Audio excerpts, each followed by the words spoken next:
Well, all right. So you guys, I think, came up with 4 subspaces, dimensions, and bases for the matrix 1, 2, 3, 4, 2, 4, 6, 8, 0, 1, 1, 2, 1, 3, 4, 6, 1, 0, 1, 0. And that is the last time I'm going to read that goddamn thing. All right. Okay. So, what do you do? Augment to a 0. Augment ref. Okay, so you augment by 0 and ref, and what do you get? 1, 0, 1, 0, 0, 1, 1, 2. And the rest are zeros?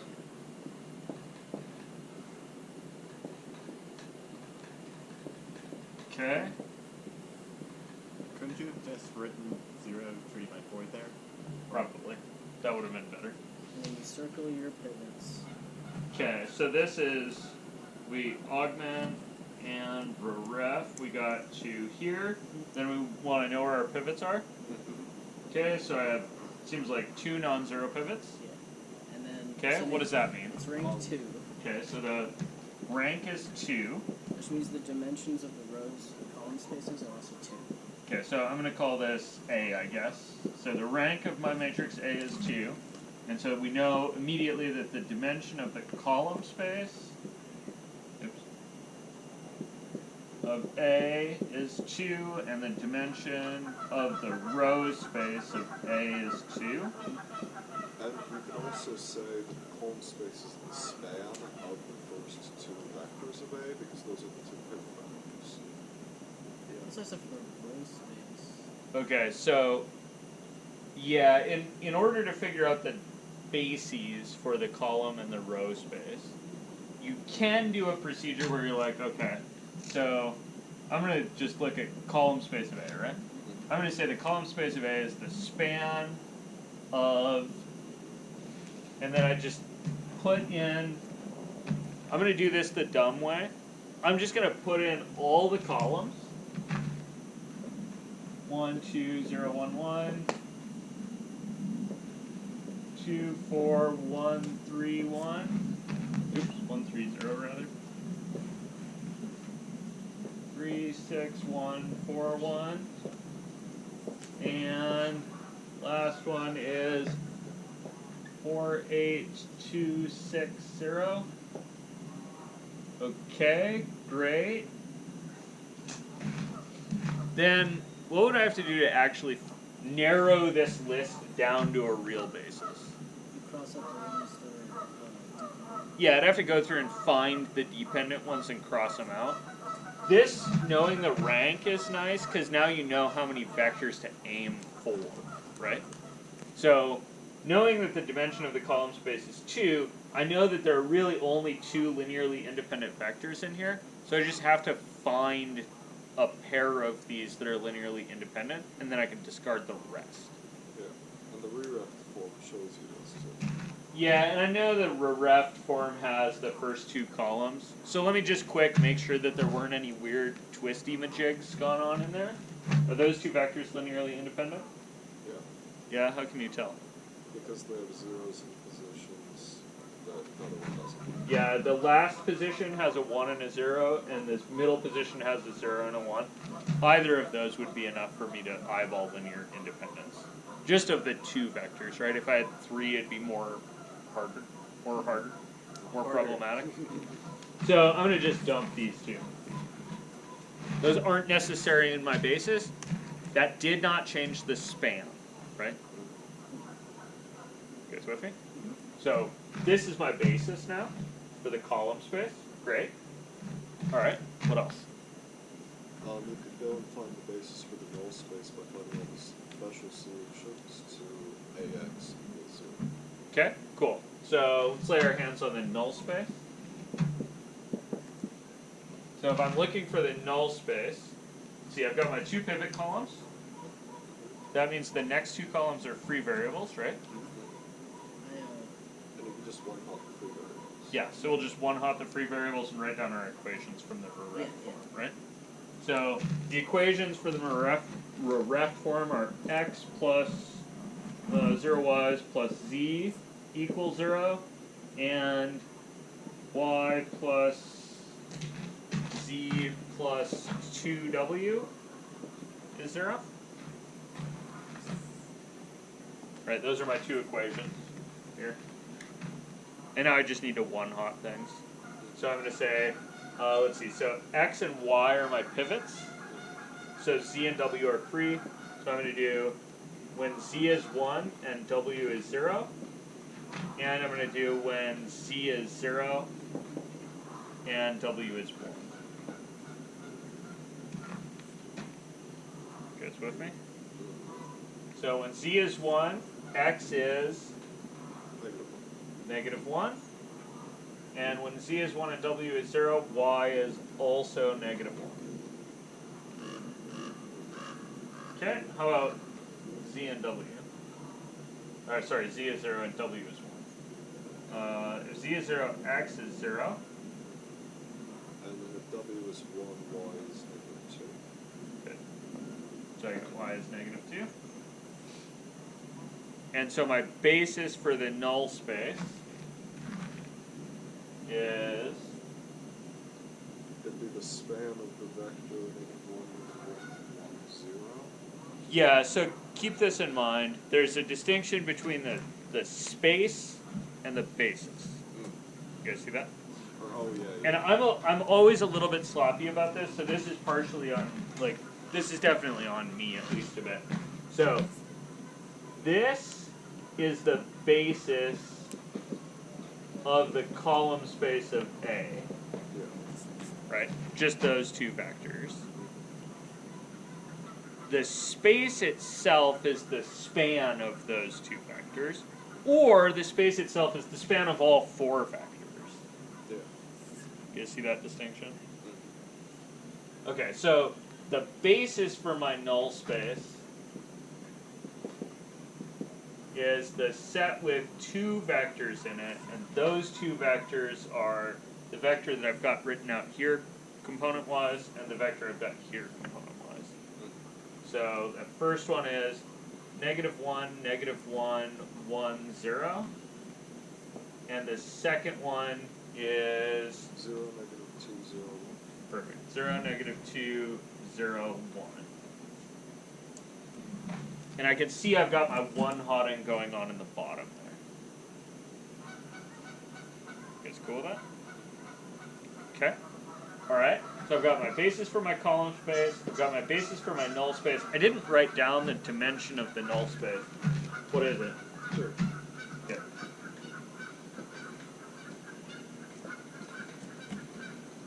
Where's your check on that? Use the counting theorem and then add the dimension of the null space of A to the dimension of the row space of A and see that it matches the number of columns. You guys see that? So, just in case you didn't hear, what he said was add the dimensions for the null space and the row space, and make sure you get the number of columns. So 2 plus 2 is 4. Cool. Alright, what's the other one? Let's see. Oh, I guess I've got one more column. I've got my column space, right? I've got my null space. I now have a row space to find.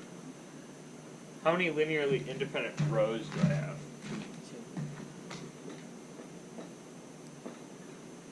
So, for row space, yeah, I have 2 vectors that I should be searching for in my row space. How many rows do I start with? 5. Which of them are linearly independent? The pivots look like they're in rows 1 and 2, right? Are rows 1 and 2 here linearly independent? No. What happened? They eliminate each other with the simple multiple of 2. Yeah. Row 2 minus 2, row 1 is a row of zeros. Why did they get out of order here? What did the calculator did a ref, right? Sends the zeros to the bottom. Yeah, which includes some row exchanges, right? So you got to be careful. The calculator's row ref is a little bit smarter than just straight elimination, right? Yes. If we did the elimination by hand, we would end up with a row of zeros in the second position, and we would have a pivot in the first row and the third row. You guys see that? Yeah. So, I can see, though, that the first row and the third row are linearly independent.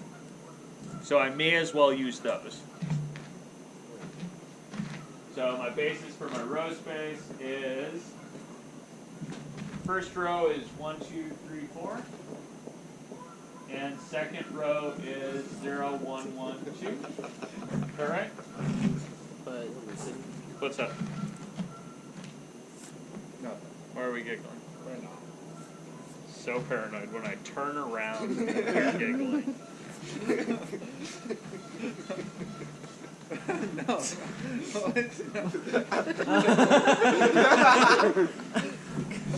Alright. Just like, scares me, man. Alright, so I've got my row space. I found my basis. Dimension is 2, that's over there. Yeah. Okay, what's the other space? The null space of A transposed. Good. I need the null space of A transpose. Okay. How big is this dimension of it? 4 by 5. It'd be a dimension of 3. Wait. Oh wait. Dimension. My bad. Yeah. I know the dimension's 3 Yeah. because the null space of A transpose lives in the Codomain. codomain space, and the codomain space in this case is this matrix being 5 by 4. This thing takes R4 to R5, so the codomain's 5-dimensional. 2 of those dimensions are used up in Null The row space. space. Or no, the column space. column space. Oh, no. Yeah, I see. so the other three actually. So the other 3 are in the null space of A transpose. So, I always wondered, like, where do we go? yeah, yeah, they're right here. So, how do I lay my hands on these? You could transpose it and take Yeah, I'm going to need to transpose it and re-ref it. So, Which, if you ref that guy, after you transpose it, you get 1, 2, 0, 1, 1. And then 0, 0, 1, 1, negative 2. And then the rest of zeros. Wait a minute. That's dim 2. Yeah, there's three, because look, The pivots. well, the pivot, yeah, so the pivots tell you about the column space. So pivot, pivot, right? So that's your column space's dimension, right? That's the rank of A transpose, right? Just those 2 pivots. So the free variables are here, here, and here. Okay, I got it. x2. So this is the first time I'm gonna have to one-hot 3 things, I think, for you guys. Is it different? No. Not really. Just kind of do it, right? So my free variables are x2, x4, and x5, right? So I'm going to write my 2 equations down. They are x1 plus 2x2 plus x4 plus x5 is 0, and x3 plus x4 minus 2x5 equals 0. Yes. And then we're going to go through and we're going to say, okay, so x3 is going to be 1, x4 is 0, x5 is 0. Wouldn't that make the bottom say 1 equals 0? So that would make the bottom say 1 equals 0 because I said something dumb. What did I say that was dumb? You can see it? That What did I dumb here? did we want not too many things? Oh, Not supposed to- isn't x3 equals 1, shouldn't it be x2 equals 1? Good. x3 isn't a free variable. So if you try to make one of the pivots something, you're going to screw yourself up. So the free variable is in fact x2. Yes. And we don't have x2's down. Okay, so my first equation is going to read x1 plus x1 plus 2 plus 0 equals 0. Okay, x1 is negative 2. What's your other equation, Reed? x3 0. x3 plus 0 minus 2 times 0 is 0. Gives you x3 is 0. Okay, so that's one of the 3 vectors. What's my next one-hot procedure? x2 is 0, x4 is 1, x5 is also 0. Good. So that's going to read, first equation is going to be x1 plus 0 plus 1 plus 0 is 0. That's going to tell me x1 is negative 1. And my second equation is going to be x3 plus 1 minus 2 times 0 is 0. That's going to give me x3 is negative 1. So that's negative 1. Those are killing me. Okay, and my last one is going to be x2, x4, x5 are going to equal what? 0, 0, 1. 0, 0, and 1. And that's going to tell me, we got it off the top of their head? x1 is negative 1 again, and x3 is 2. Okay, so my basis for the null space of A transpose is... So it's negative 2, 1, 0, 0, 0. Negative 2, 1, and triple 0. The next vector Right. is negative 1, 1, Negative 1, or 0, 0, 1. Or wait, negative 1, and then 1, 1, and 0. and 0. You just got to be careful to get them in the right order, right? There's too many things everywhere. Yes. And then here, yeah, this board's actually a little small for calculating the null space of A transpose. Negative 1, 0, 2, 0, 1.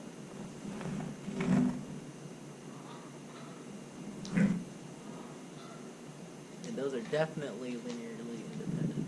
Yeah. You could tell by eyeballing it. Yeah, what else could we check? We could probably take dot products, right? Check perpendicularity. Yeah, we could take the dot product of any of the things in the null space of A transpose against the... For the column Oops, space. that's the row. That's not going to work, right? Because those are the wrong sizes. But I can take this and dot product against the column space. Just check and make sure that I've got perpendicularity there. And then what's the other perpendicularity I can check? Row, null. Yeah, null space here, row space there should also be perpendicular. Cool. Sizes match, perpendicularity, check, check.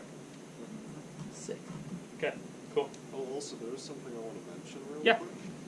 When you do the transposed reref vector, what I did, or not vector, transposed reref matrix, to figure out the row space of A, I just looked, okay, so the first one is going to be a pivot, and the third one is a pivot, so the first row and the third row are going to be the basis for the row space of A. Yeah, that's legit. You guys see that? So because the pivots in the transpose are in the first and third column, right? That means that the basis for the row space is going to be the first and third rows, because the ref algorithm does row swaps, not column swaps. So if you're wondering which two rows, you can look at the transpose's ref form to figure that out. Or you can eyeball it. It's in the grand scheme of things, if you have big matrices, it's going to be really hard to eyeball them. That would be a good case for getting them out of the transpose. You guys see that? Good tip. Any other questions about this? All went the way you thought it was going to? Fish? So the domain takes R4 to R5. The domain is R4. The function takes R4 to the codomain, which is R5. Okay. Just double checking. Yeah, so our function takes the null space plus the row space. Right, so those two things together make up R4, and maps them all to either 0 or the column space. Okay. Sick. Okay, so that things in the null space go to 0, things in the row space go to the column space. Combinations thereof go to where their row component went. That make sense?